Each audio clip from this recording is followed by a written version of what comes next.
This was shortly after 9/11, and the country was in a miserable state, and so was I.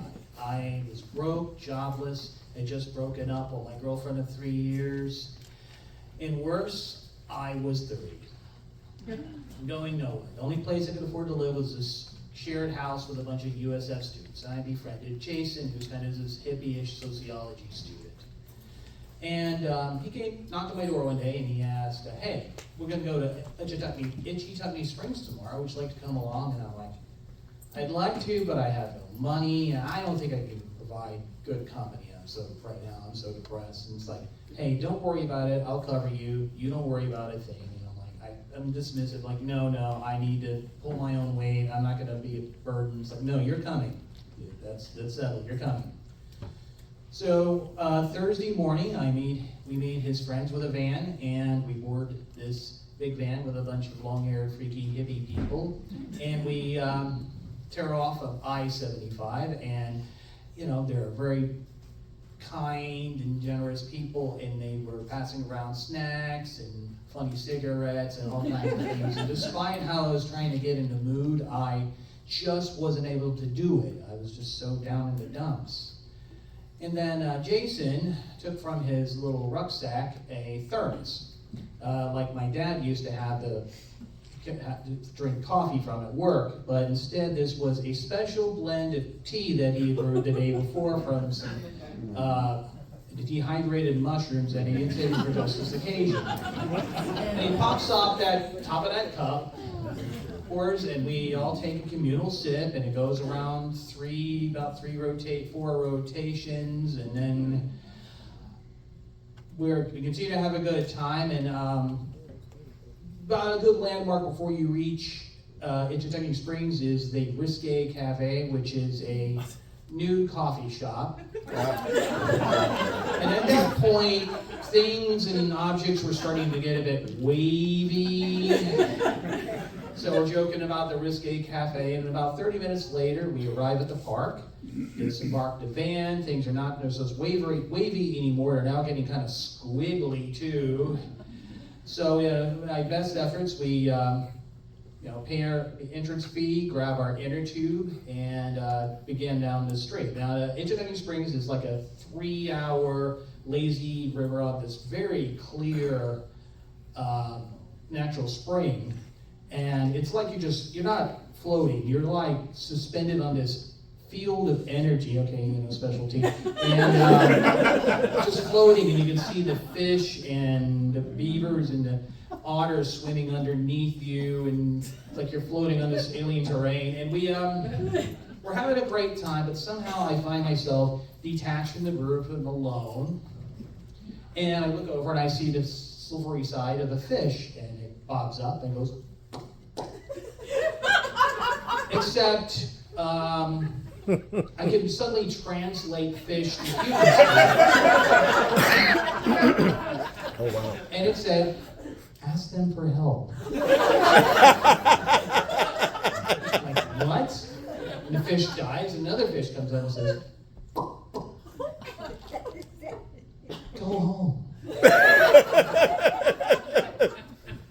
Go home? I can't go home. I'm 30. I'm supposed to be pulling myself in the bootstraps. I am 30, tripping, on a river. I'm irresponsible. I need to get my act together. And then the fish comes up and says, it takes a lot of courage to ask for help.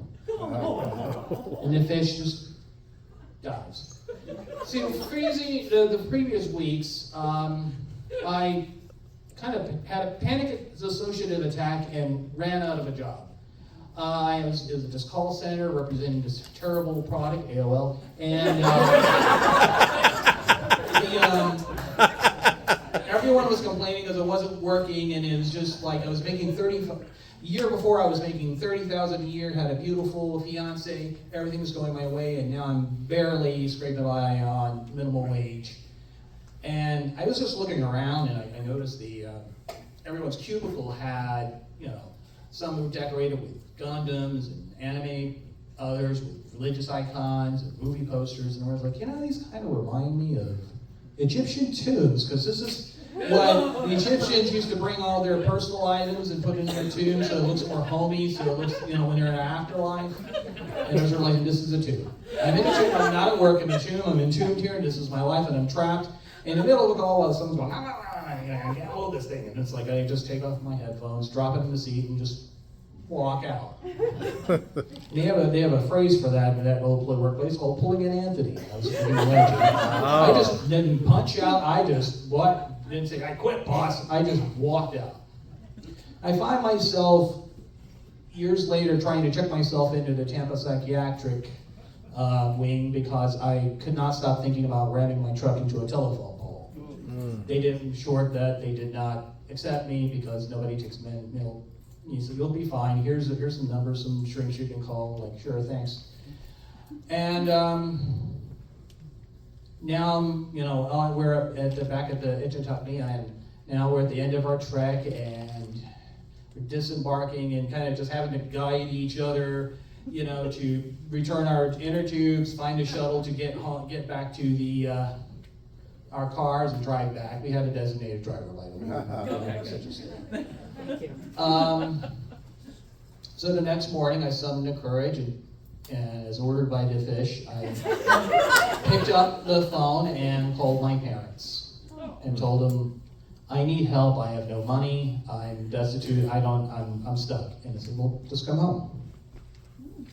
Now, it's trippy enough to be, on Kentucky Springs on mushrooms, but it's also more trippy when you return home at 30 and you wonder who these people are. These parents, these kind, generous people. Because where were they when I was a teenager when they said, you need to get a job, you need to figure out your life, you need to stop changing majors every month, stop spending are you saving any money, or you're squandering your money on books and pizza and records?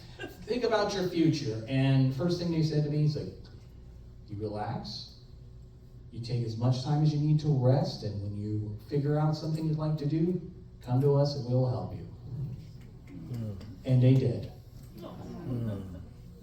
A year later, I am a web designer. I have my own place.